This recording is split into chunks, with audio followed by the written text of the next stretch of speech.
নমস্কার বন্ধুরা, চলে এলাম রবিবার দুপুরের খাওয়া দাওয়া নিয়ে। আজকে রবিবার দুপুর আর আমাদের বাড়িতে হচ্ছে চিকেন কষা। আজকে করছি ঝাল ঝাল করে ধনিয়া চিকেন কষা।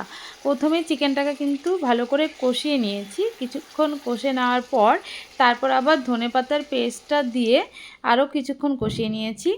আর কোনো রকম জল কিন্তু আমি ইউজ করিনি, একেবারেই শুকনো শুকনো করে চিকেন কষা করেছি। আর দেখো বসে গেছি খেতে। এখানে রয়েছে গতকাল রাতের মুগ ডাল, আর রয়েছে গরম ভাত, আর একদম শুকনো শুকনো করে ধনিয়া চিকেন।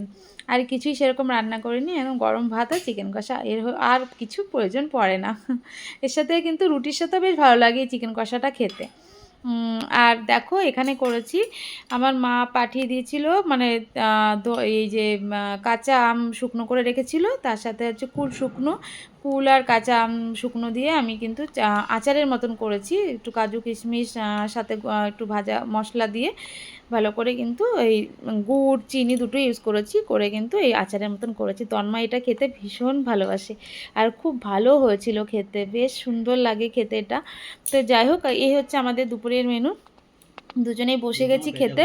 এই যে শুকনো শুকনো চিকেন কষা নিয়ে নিয়েছি, আর তার সাথে গরম ভাত নিয়েছি, আর কিছুর প্রয়োজন হয় না।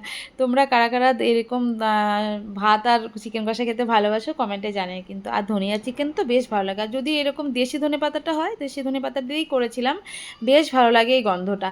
আর আরেকজন দেখো, আমি এদিকে ভাত মাখছি আর উনি আচার খেয়েই যাচ্ছে।